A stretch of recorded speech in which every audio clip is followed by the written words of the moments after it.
እግዚአብሔር በቸርነቱ ይጠብቀኛል እንጂ ምናልባት አንዳንዴ የምታከምበት ላይ ኖር ይችላል። አሁን ከፍቻ ሳያለው አካውንቴን እንግዲህ እስቲ መጀመሪያ አንዱን ላሳይ መሰለኝ የሲቢን ከዛ ደግሞ የዳሽን አንዱ ለጥያቄ ነው ይቀርባል ታይቶ የሲቢዩ አካውንቴ ይሄ ነው። ያው በስሜ ነው የራሴ ነው። ንግድ ባንክ ሌላ አካውንት የለኝም ይሄ ነው። የምሬ ነው። ባይዘ አሁን ማሳያ አካውንቶች ደብቄ ምናምን ሳይሆን ሁለት ጄኒውን አካውንቶች አሉ እነሱ ነው ማሳየክ። ሁለት ብቻ ነው ያለ? ሁለት ነው። ብዙ ሁሉም ባንክ አለኝ። የሌለ መክፈት ወስማም ከድሮ ጀምሮ ከፋች ነኝ እኔ። ከፋች ሰዓት ይላስኩ ማለት ነው። እያንዳንዱ ባንክ አዲስ ባንክን ብትል ሁሉም ባንክ አለኝ። የኢትዮጵያ ንግድ ባንክ ነው ዋናው በቃ ትልቁ አካውንቴ ማለት ነው።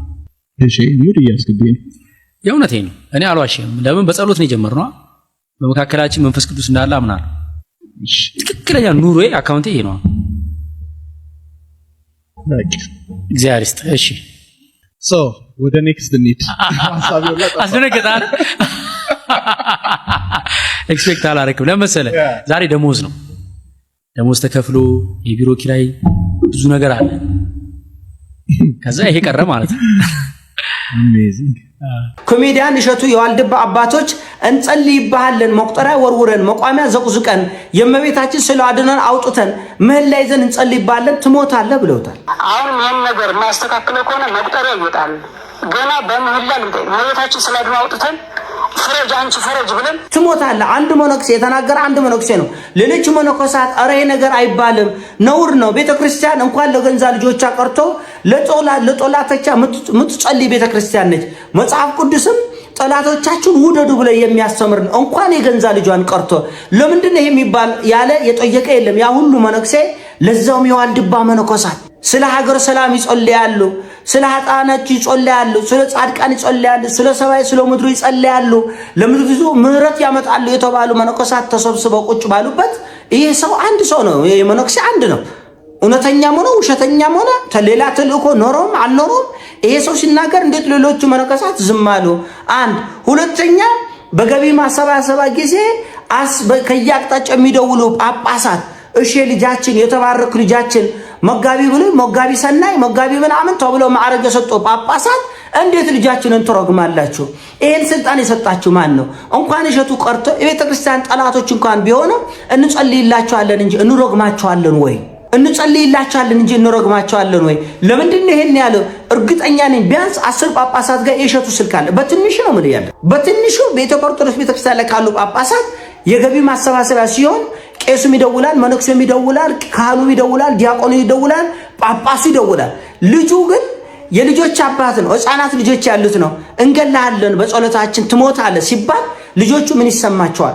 ጓደኞቹ ምን ማዶ መተህ እደር ብለን እኛ ሲያድር ነግረናል። ቁጭ አድርገን እንግዲህ እንደርሰውት ፊት ለፊት አድርገን ነው የነገርነው። ዋልባ ሴትዮዋ ለገንዘብ ብላ ካሁን ቀደም ብዙ መከራ ደርሰበታለች። በዋልባ ገዳም የሴት ገዳም የደናግል ገዳም በየወሩ በየሆነ ስያሜ ተሰጠዋለች። ብዙ ታርጋ ነው የምትለጥፍለት እና የሴት ገዳም እንዳልሆነ እንኳን የሴት አንስት የከብት አንስት መድኃኔዓለም ራሱ በማይታበል ቃሉ አይሻገርበት ብሎ ያስቀመጠው ቦታ ነው።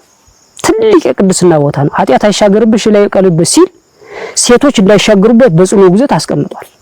ካሁን በፊት የደፈሩትን እየመታ ነው የሚሄደው። ዋልባ የራሱ መሳሪያ ያለው ስውር መቅሰፍት ራሱ የማይታይ መሳሪያ ያለው በዚያ ነው እየጠረገ ያስወገዳቸው እንጂ ብዙ ዋልባን ያልሞከረው ያልፈተነው የለም።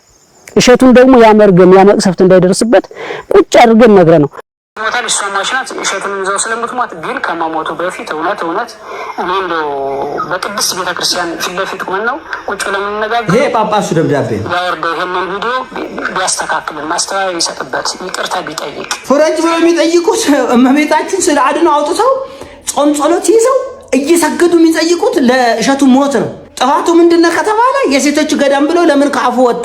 ይሄን ያሉት ግን ጳጳሱ ናቸው። አሁን ያያችሁት ደብዳቤ ጳጳሱን የጻፉት እንጂ እሸቱ አይደለም ያለው። ይሄን ምን ነው የሚያሳዝነው? ከሴቶቹ ገዳም የሴቶቹ ገዳም ምንድነው ችግሩ? ገዳም የሴት ሆነ የወንድ ሆነ የአንድነት ገዳም ሆነ ሁሉ የአዳም ዘር ሁሉ የሥላሴ ፍጥረት ነው እና ጭራሽ መቁጠሪያ ወርውረን መቋሚያ ዘቁዝቀን ስለ አድነው አውጥተን በጾም በጸሎት በመህላ ለእሸቱ ሞት ማለት በጣም ያሳዝናል።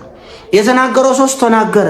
እንደ ሌሎቹ ጳጳሳት ለገንዘብ ጊዜ ሲሆን ገቢ ለማሰባሰብ ጊዜ ሲሆን ልጃችን እሸቱ ቅዱሱ እሸቱ መጋቢ ስናይ እሸቱ መልካሙ እሸቱ የምትለው ጳጳሳት እንዴት የልጆች አባት ህፃናት ልጆች የያዘ ሰው ዋልድባን በሚያክል ገዳም ላይ ለሞቱ ይጸለይበታል ሲባል እንደ አትደነግጡም? እንደ አትቆጡም? እንደ አትመልስም? ይሄ ነው ቤተክርስቲያና ጸሎት። ይሄ አይደለም ቤተክርስቲያና ለሚያሳድዷት የምትጸልይ ነው። ለጠላቶቿ የምትጸልይ ነች። ቤተክርስቲያን ለሰማይ ለምድር ለሳር ቅጠሉ ለእንስሳቱ ለአራዊቱ ለምትጸልይ ነች ቤተክርስቲያን። እና በጣም ልብ ይነካል። በጣም እጅግ በጣም እኔ ከተናጋሪው በላይ የሌሎቹ ዝምታ ነው የሚገርመኝ።